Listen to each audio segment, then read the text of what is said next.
अन्ते शम्भो भोजनं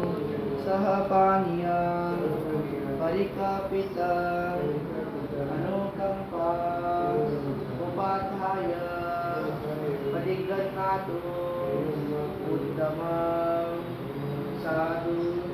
साधु साधु पटिसंकायो निसो पिण्डपातं पटिसेवामि देवदवाय नमनाय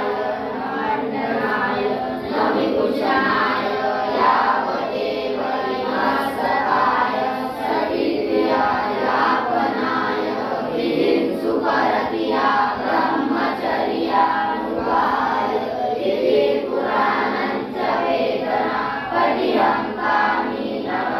वेदना नौपादे सामी यात्रा च मे भविष्यति